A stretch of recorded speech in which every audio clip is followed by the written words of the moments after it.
नमस्ते. आपण पाहत आहात आपले ग्रामविकास ई सेवा चॅनल. माहिती देण्यापूर्वी आपण चॅनलला सबस्क्राईब केलेले नसल्यास सबस्क्राईब करून घ्या, जेणेकरून दररोज नवीन विषयांची माहिती आपणास मिळणे सोपे होईल. तर आज आपण बघणार आहोत मायक्रोसॉफ्ट एक्सेलमध्ये ड्रॉप डाऊन लिस्ट कशी बनवली जाते. तर त्यासाठी आपण मायक्रोसॉफ्ट एक्सेल ओपन करायचं आहे. त्यानंतर आपल्याला शीटमध्ये जायचं आहे. एखादी शीट आपण ओपन करून घ्यायची. तर बघा इथे ॲड्रेसमध्ये हे जे तालुक्यांचे नावं आपण दिलेले आहेत, ह्या तालुक्यांची नावं प्रत्येक वेळेस आपल्याला टाईप करावे लागतात.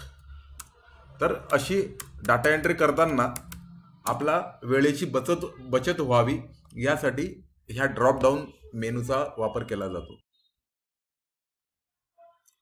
तर आपण बघूया, आपण ह्या शीटमध्ये ज्या ठिकाणी ॲड्रेस आहेत त्या ठिकाणी आपण तालुक्यांचे नावं इथे प्रत्येक वेळेस टाईप करणं आवश्यक आहे. त्यासाठी आपण बघूया, इथे ड्रॉपडाऊन लिस्ट आपण तयार करूया. तर ड्रॉपडाऊन लिस्ट बनवण्याची पहिली पद्धत आहे डाटा व्हॅलिडेशन ह्या टॅबवर क्लिक करायचं आहे. क्लिक केल्यानंतर बघा व्हॅलिडेशन क्रायटेरिया.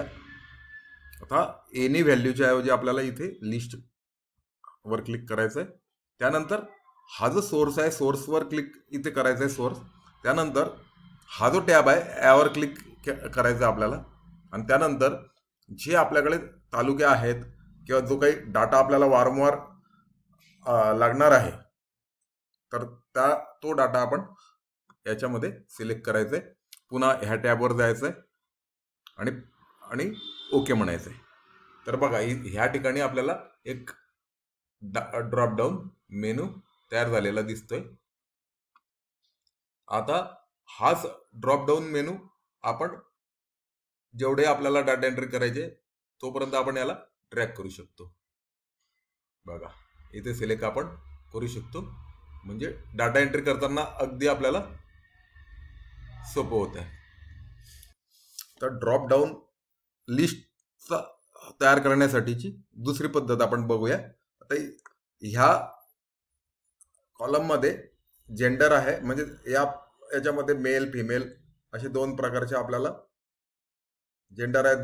दरवेळेस आपल्याला ते निवडताना आपल्याला सोपं जाण्यासाठी आपण ह्या कॉलममध्ये आपल्याला ड्रॉपडाऊन लिस्ट बनवायची आहे.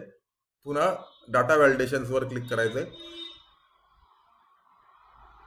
पुन्हा लिस्टवर क्लिक करायचं आहे आणि जो सोर्स आहे आता याच्यामध्ये आपण अशा पद्धतीने घ्यायचं आहे. मेल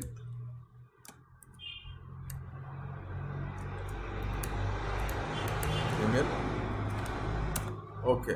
बघा आपण इथे क्लिक केल्यानंतर मेल फिमेल पुन्हा ही ड्रॉपडाऊन लिस्ट आपण या पद्धतीने आपण वाढवू शकतो.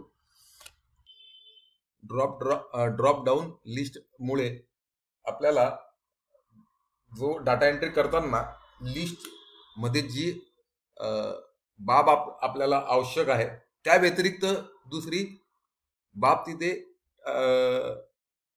टाईप केली जाऊ शकत नाही. यासाठी सुद्धा आपण ड्रॉपडाऊन लिस्टचा वापर मायक्रोसॉफ्ट एक्सेलमध्ये केला जातो. आजचा विषय आपणास कसा वाटला कमेंटमध्ये कळवावे. धन्यवाद.